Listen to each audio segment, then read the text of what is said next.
दोस्तों, ये कहानी केवल अतीत की नहीं है। ये कहानी केवल भगवान राम की नहीं है।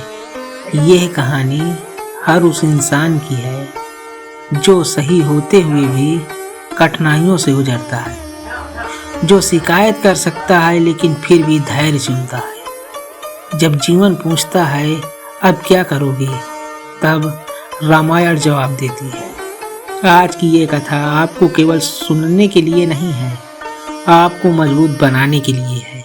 जय श्री राम। दोस्तों, अयोध्या एक ऐसा नगर जहां सुबह शंखनाद से होती थी और रात दीपों की रोशनी में सोती थी। राजा दशरथ का शासन न्याय और करुणा का प्रतीक था। प्रजा खुश थी, राज समृद्ध था और उसी अयोध्या का राजकुमार राम शांत, तेजस्वी, मर्यादित।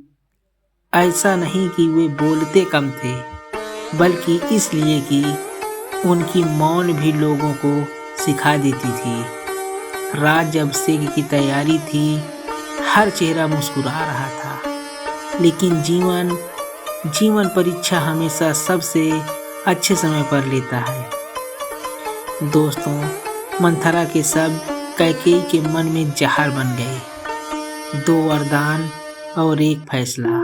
राम को वनवास। जिस सिंहासन के लिए वो पूरा नगर उत्सव मना रहा था, उसी सिंहासन को राम ने मुस्कुराकर त्याग दिया। ना कोई सवाल, ना कोई क्रोध, बस एक वाक्य, पिता की आज्ञा में लिए धर्म है।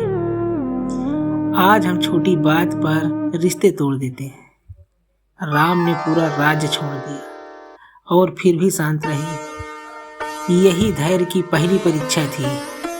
राज महल से कुटिया तक का सफर सिर्फ दूरी का नहीं था, ये अहंकार से सादगी तक का सफर था।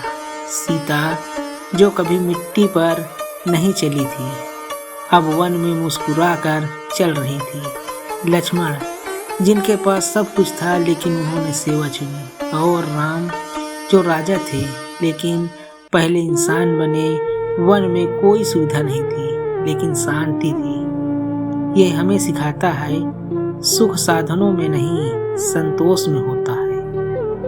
वन में राम केवल साधु नहीं थे, वे रक्षक बने। जहाँ ऋषि पीड़ित थे, राम खड़े थे। जहाँ अन्याय था, राम सामने थे।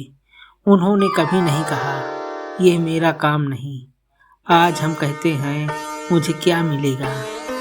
राम सिखाते हैं धर्म निभाओ, फल अपने आप मिलेगा। रावण ने सीता का हरण किया। यह क्षण राम के जीवन का सबसे कठिन क्षण था। वे पति थे और मर्यादा पुरुषोत्तम भी, लेकिन उन्होंने क्रोध में धर्म नहीं छोड़ा। आज हम दुख में गलत फैसले ले लेते हैं। राम ने दुख में भी सही रास्ता चुना। हनुमान का मिलना सिर्फ एक पात्र का मिलना नहीं था, यह विश्वास का जन्म था। जब हनुमान बोले मैं राम का दास हूँ, तो उन्होंने बता दिया कि सच्ची ताकत विनम्रता में होती है। राम अकेले नहीं लड़े, उन्होंने सबको साथ लिया। यही राष्ट्र निर्माण की नींव है। पत्थर तैरने लगे क्योंकि जब समाज एक लक्ष्य पर एक हो जाए तो असंभव भी संभव हो जाता है। युद्ध हुआ, लेकिन ये घृणा का युद्ध नहीं था, ये धर्म का युद्ध था। राम ने रावण से नफरत नहीं की, उन्होंने अधर्म का अंत किया। रावण का अंत हुआ, लेकिन राम ने उत्सव नहीं मनाया, क्योंकि सच्चा विजेता विनम्र रहता है।